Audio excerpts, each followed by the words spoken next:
Behavior to me tells me that you shouldn't be around any children, much less your own. I offered 4 years in this case, Judge, and it's up to the court to do that. So it's not up to a jury if you go to a jury trial on that. We have, first of all, sir, you're Dalvius Williams. yes, And Mr. Williams is here with Mr. Rojas. Mr. Smith is here on behalf of the state. There is a second amended motion to revoke unadjudicated probation. So because the new allegation, I'm not going to accept the plea agreement of the cap of 4 years because there's a new. So I will allow, if Mr. Williams wants to withdraw his pleas of true to 1, 2, and 3. I can go through those again and get pleas today on those, and then we can go forward with what we have today. And then if I feel like there needs to, it's my understanding, Mr. Smith, for today, you have witnesses with regard to proving up count 4 only. Is that correct? that's correct. So what we can do today, depending on what those pleas are, either way, we'll go forward with what we have because there's witnesses here. And then if I feel like I need to postpone the hearing to another date for the state to prove up more, then we can do that then. So, Mr. Williams, the best you can, I need you to raise your right hand, sir. Do you swear or affirm the testimony you're going to give in this hearing will be the truth, the whole truth, and nothing but the truth, so help you God? Yes, ma'am. Thank you. You can put your hand down. And so, Mr. Rojas, what is y'all's position? Judge, I think after discussions with Mr. Williams, I think he would like to withdraw his plea of true to count number 3. Okay. So just to go back, count 1, Mr. Williams alleges that you violated your probation by failing to report to the probation department October 25th and December 15th of 2022. You had previously pled true that that was true. And do you want to continue to plead true to that count? Yes, ma'am. Okay.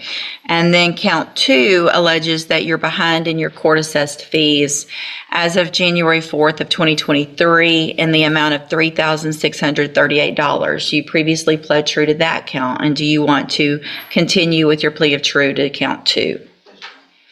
Count 3, which was in the added in the first amended motion, alleges that you committed the offense of evading arrest or detention July 14th of 2024. You had previously pled true to that count, and do you want to change your plea of true in that count? Yes, ma'am. You want to change your plea to not true? Yes, ma'am. Okay, so we'll enter a plea of not true to that count. And Mr. Smith, I know you weren't prepared, I guess, for that, but have y'all had any contact with the officer? I would think that would be a one witness. It's actually several witnesses, Judge. They're going to serve a warrant at his house. There were 2 officers in the back that see him come out of the back of the house. Okay. Knocking on the front door, so we need both of them. Okay. Okay. All right. So we'll see where we get today then. Mr. Williams is on probation for possession of a controlled substance, and that, which was a 3rd-degree felony, correct? No. That's Yes, been, oh, it was as well. I've got the indictment pulled up from the injury to a child. That's a 3rd-degree felony. But that possession of a controlled substance is a 3rd degree as well. So the range of punishment is between 2 years and 10 years. And Mr. Williams, I also want to make sure you understand that if we go forward with this motion and I do end up revoking your probation, then later, if the state does prove, so we have the injury to a child, that new case, if you're found guilty in that new case, then the punishment could be stacked. Do you understand?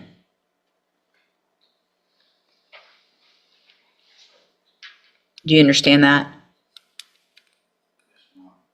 Okay. Mr. Rojas, you've gone over all of that with him, correct?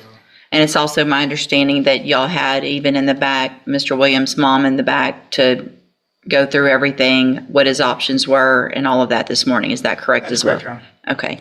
What if any offers? I want to make sure Mr. Williams on the record rejects anything that's been offered.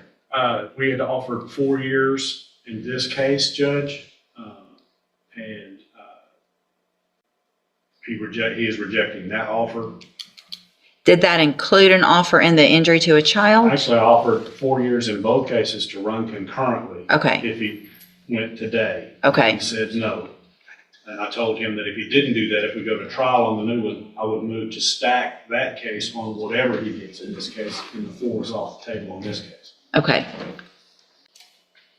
I apologize, and I didn't hear what the last part. Did Mr. Smith talk about the 4-year offer for today to the possession of a controlled substance? And if he were to be tried in the future, if he were to be convicted for the injury to a child, that case would be stacked? Did you say that? He would request it, and it's up to me. So anytime the state asks for a case to be stacked, it's up to the court to do that. So it's not up to a jury. If you go to a jury trial on that injury to a child, what would happen? Let's say you go forward today, we have this hearing. If I revoke your probation and give you any time in prison, then the next step would be to set that injury to a child for a trial.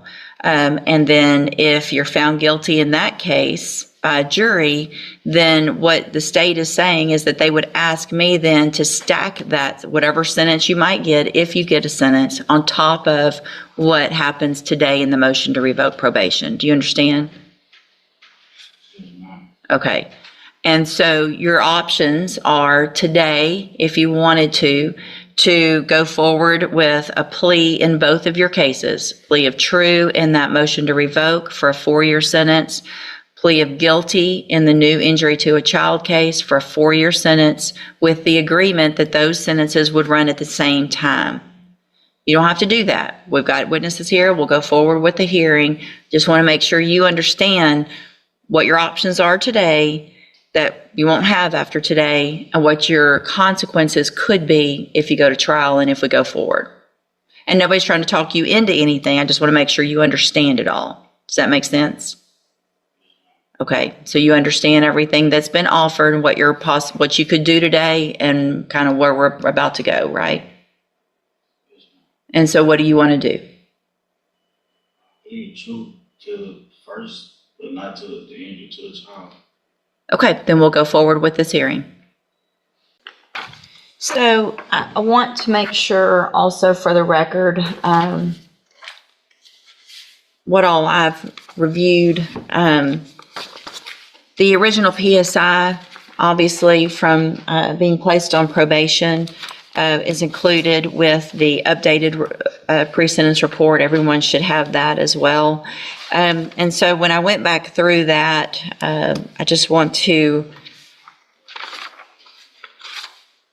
make sure that there aren't any corrections or issues with regard to that criminal history specifically that I'm looking at. It starts on page 1 and then carries on to page 2 on that pre-sentence, or actually it was a post-sentence investigation, I think. Y'all have that? Everybody's on the same page as me? Yes, ma'am. So it looks like there was adult misdemeanor history of 2 thefts back in 2013. Both of those were 30 days in jail. There was a theft of services in 2014 where Mr. Williams received a probation. That probation was revoked in 2016. That's in Rusk County. Possession of marijuana in 2014, Nacogdoches, 3 months in jail. A resisting arrest or search, March of 2015, where there was a probation given that was revoked in 2018. There was then a 2015 failure to appear bail jumping case in Nacogdoches. 2016, burglary of a vehicle, 30 days jail, and then 2019, a resisting arrest again and an evading arrest also in 2019, both with 180 days in jail. Then the felony criminal history I show is a criminally negligent homicide from 2017, where a probation was given in 2018. That probation was revoked in 2020. Looks like that probation was revoked based on, and looking back on all of this, I'm not real sure other than what we were all thinking, but it looks like on January 10th of 2020, The probation was revoked on the criminally negligent homicide. There was a new offense of injury to a child that he appears to have pled guilty on and received a 12-month state jail sentence. There was another offense, new offense from January of 2019, an attempt to take an officer's weapon, also same disposition date of January 10th of 2020 for the 12 months in the state jail. And then there was this possession case that we're here from that same date. So it looks like he took some time on a couple of things and then got probation on the possession. Does that, everybody on the same page as that? Yes, Your Honor. I did look back. I think because I have this information, I don't think it's necessarily improper for me to look at some of the information based on those cases. I do have a question specifically with regard to the injury to a child from 2020 that he pled guilty on. What is the relationship with, that was the victim in that offense? It's a stepson, Your Honor. So Ms. Broussard has other children Yes. that are not from Mr. Williams. At least one, Your Honor, yes. So when we went back through, Mr. Williams entered pleas of true to counts 1 and 2. So I am going to find, based on those pleas, counts 1 and 2 true. Count 3 entered a plea of not true, as well as on count 4. I am going to find, based on the evidence presented today with regard to count 4, that there is sufficient evidence to find count 4 true. And at this time, I am going to find count 4 true. I understand everyone's position. I think with regard to, there'd be different evidence, I would think, and probably more potentially at a trial. I'm not required to look at all that. And obviously the level of the burden is different. So count 4 is true. Mr. Rojas, you may proceed with argument. Judge, when we did the initial plea, we got the updated PSI report. And they were recommending that if probation were to be granted of ISF. Obviously, that can't happen with a new charge pending. He does have this new injury to a child that after speaking with the family, I don't think he's going to be able to bond out even if you were to keep him on probation.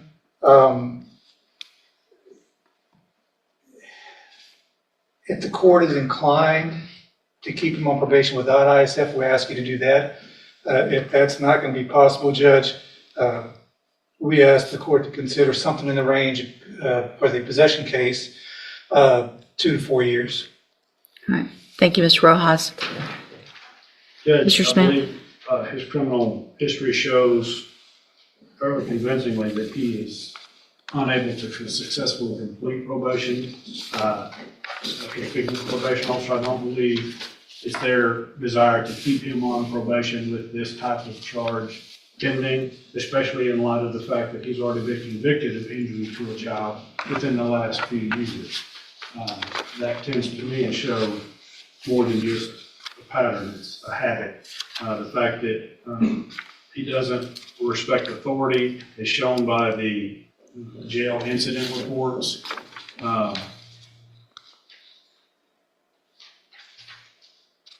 feel like he needs to be revoked in this particular case, and we're asking for no less than 5 years, somewhere between 5 and 10 years as punishment in this particular possession. Thank you. And also, just for the record, everybody has those jail incident reports. Those were provided. I've reviewed those as well. Mr. Barksdale's here. Mr. Barksdale, do you, the probation officer, do you have anything to add at this point with regard to your position? No, ma'am, I concur with the district attorney. Okay. Thank you, sir. Mr. Rojas, I would give you an opportunity if you want to. We can ask Mr. Barksdale to come if you have any questions of him. No, Judge. Okay. And Mr. Williams, you're 30 years old? You just turned 31.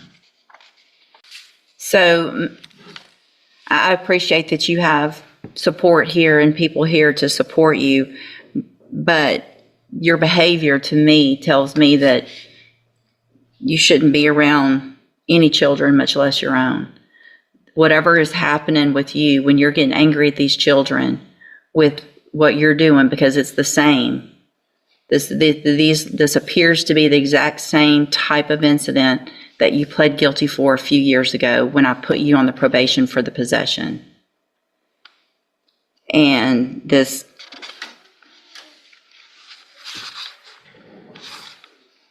it's ridiculous. You and Ashley both don't need to be around any children. Don't need to be having more children. You can't take care of your own children, and you're disciplining them by doing this. And I don't think there's any reason for anybody to believe that no one said these are scratches. That's not what the doctor said. If there are, they're adjacent to these other marks on the back of this 2-year-old.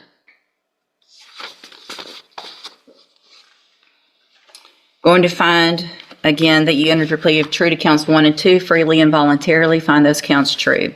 Find count 4 true. Find sufficient evidence at this time to find you guilty of possession of a controlled substance. I'm going to sentence you to a term of 8 years in the institutional division of the Texas Department of Corrections.